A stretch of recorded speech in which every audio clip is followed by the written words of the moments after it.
স্বাগতম মই অভিলাষ আৰু লৈ আহিছো এটা গুৰুত্বপূৰ্ণ খবৰ আলোচনাৰ পূৰ্বে ইজৰাইল আৰু হিজবুল্লাহৰ মাজত উত্তপ্ত পৰিস্থিতিৰ সৃষ্টি হৈছে আৰু বৰ্তমান সময়ত মধ্যপ্ৰাচ্যত পুনৰ উত্তপ্ত পৰিস্থিতিৰ সৃষ্টি হৈছে হিজবুল্লাহ লক্ষ্য কৰিছে ইজৰাইলক লক্ষ্য কৰি হিজবুল্লাহ কেইবাটাও ৰকেট নিক্ষেপ কৰিছে তাৰ সমান্তৰালকৈ ইজৰাইলৰ সামৰিক ঘাটি লক্ষ্য কৰিছে হিজবুল্লাহ কেইবাটাও ৰকেট নিক্ষেপ কৰিছে ড্ৰোন নিক্ষেপ কৰিছে যাৰ ফলত ইজৰাইলত হাহাকাৰ পৰিবেশ এসপ্তাহৰ পিছত ইজৰাইল আৰু হিজবুল্লাহৰ আলোচনাৰ কথা আছিল কিন্তু বৰ্তমান সময়ত যুদ্ধবিৰতিৰ প্ৰস্তাৱ আছিল সেই প্ৰস্তাৱ নাকচ কৰা হৈছে আৰু হিজবুল্লাহৰ আক্ৰমণত পুনৰ এবাৰ ইজৰাইলত হাহাকাৰ পৰিবেশ আৰু এই সন্দৰ্ভত সবিশেষ লৈ অহাৰ চেষ্টা কৰিছো জনাইছো টাইমেট ৱাৰ ব্ৰেকিং ডাঙৰ খবৰ ইজৰাইলৰ ওপৰত হিজবুল্লাহৰ ধাৰাবাহিক আক্ৰমণ পুনৰ এবাৰ আক্ৰমণ কৰিছে হিজবুল্লাহ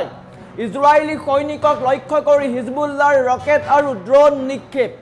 ইজৰাইলী সৈনিকক লক্ষ্য কৰিছে হিজবুল্লাহ ইজৰাইলৰ উত্তৰ সীমান্তত সামৰিক ঘাটি লক্ষ্য কৰি আক্ৰমণ কৰিছে হিজবুল্লাহ যাৰ ফলত ইজৰাইলৰ বৃহৎ লোকচান হৈছে আলোচনাৰ পূৰ্বে ইজৰাইল আৰু লেবানন সীমান্তত তুংগত হৈ পৰিছে উত্তেজনা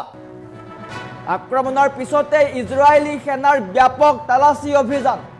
হিজবুল্লাহৰ আক্ৰমণৰ পিছতেই খৰব হৈ পৰিছে ইজৰাইলী সেনা আৰু এনেকৈ ইজৰাইল আৰু হিজবুল্লাহৰ সংঘাতে ভয়ংকৰ ৰূপ লোৱা দেখিবলৈ পোৱা গৈছে মধ্যপ্ৰাচ্যৰ পৰিৱেশ বৰ্তমান উত্তপ্ত হৈ পৰিছে হিজবুল্লাহৰ সৈতে যুদ্ধবিৰতিৰ প্ৰস্তাৱ নাকচ কৰিছে ইজৰাইলে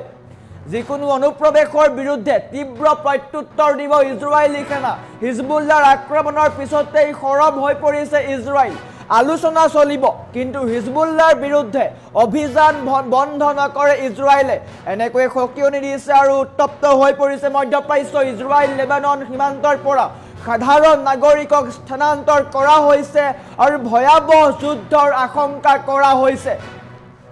এসপ্তাহৰ পিছত ইজৰাইল আৰু হিজবুল্লাহৰ চুক্তি আছিল বা যুদ্ধবিৰতি প্ৰস্তাৱ আছিল কিন্তু সেই প্ৰস্তাৱ নাকচ কৰিছে ইজৰাইলে আলোচনাৰ পূৰ্বে মধ্যপ্ৰাচ্যত পুনৰ উত্তপ্ত হৈ পৰিছে পৰিস্থিতি হিজবুল্লাহ কেইবাটাও ৰকেট নিক্ষেপ কৰিছে ড্ৰোন নিক্ষেপ কৰিছে ইজৰাইলৰ সামৰিক ঘাটি লক্ষ্য কৰি লৈছে হিজবুল্লাহ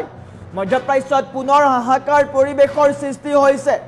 আলোচনাৰ পূৰ্বে ইজৰাইল হিজবুল্লাহৰ মাজত তীব্ৰ সংঘাত দেখিবলৈ পোৱা গৈছে হাহাকাৰ লাগিছে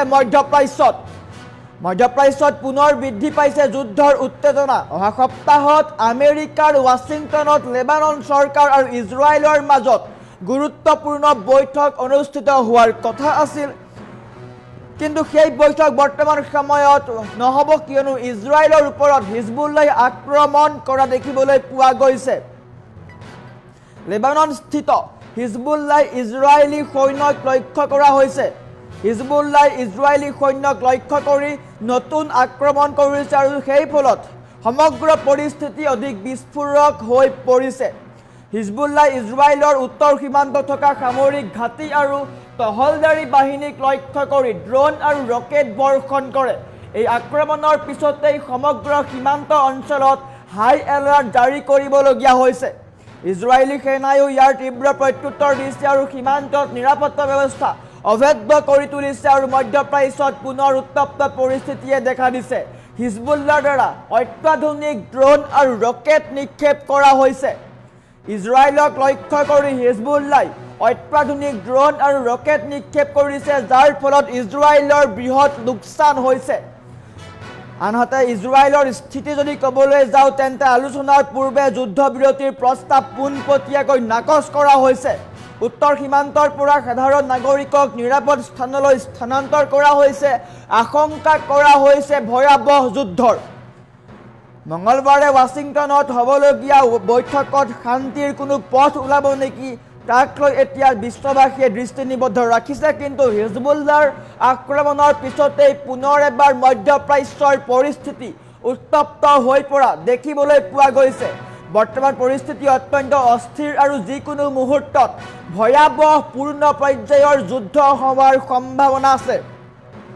আন্তঃৰাষ্ট্ৰীয় সমাজে এই উত্তেজনা প্ৰশমনৰ বাবে চেষ্টা চলাইছে যদিও যুদ্ধৰ দামামা বৰ্তমানেও কমা নাই আলোচনাৰ পূৰ্বে ৰণক্ষেত্ৰ মধ্যপ্ৰাচ্য ইজৰাইলী সেনাক লক্ষ্য কৰি হিজবুল্লাহৰ ড্ৰোন আক্ৰমণ যাৰ ফলত পূৰ্ণ পৰ্যায়ৰ যুদ্ধ হোৱাৰ আশংকা কৰা হৈছে যুদ্ধবিৰতি মানি ল'বলৈ অস্বীকাৰ ইজৰাইলৰ লেবানন সীমান্তত তীব্ৰ সংঘাত দেখিবলৈ পোৱা গৈছে আনহাতে আমেৰিকাত বৈঠকৰ আয়োজন হৈছিলে আনফালে সীমান্তত ৰকেট বৰ্ষণ এতিয়া প্ৰশ্ন উত্থাপন হৈছে কি হ'ব মধ্যপ্ৰাচ্যৰ ভৱিষ্যত ইজৰাইলে পোনপটীয়াকৈ হুংকাৰ প্ৰদান কৰিছে হিজবুল্লাৰ আক্ৰমণৰ পিছতে ইজৰাইলে পোনপটীয়াকৈ হুংকাৰ প্ৰদান কৰিছে আলোচনা চলিব কিন্তু হিজবুল্লাৰ বিৰুদ্ধে আক্ৰমণো অব্যাহত থাকিব আৰু এনেকৈ হিজবুল্লাক সকিয়নি দিছে কিন্তু এটা কথা চাব লাগিব যে হিজবুল্লাৰ আক্ৰমণৰ পিছতেই মধ্যপ্ৰাচ্যৰ পৰিস্থিতি পুনৰ এবাৰ উত্তপ্ত হৈ পৰিছে যদি এনেকৈ মধ্যপ্ৰাচ্যৰ পৰিস্থিতি উত্তপ্ত হৈ থাকে তেন্তে ভয়াৱহ হ'ব বিশ্বৰ প্ৰায়সমূহ দেশে পূৰ্ণ পৰ্যায়ৰ যুদ্ধ হোৱাৰ আশংকা কৰা হৈছে আৰু এনেকৈ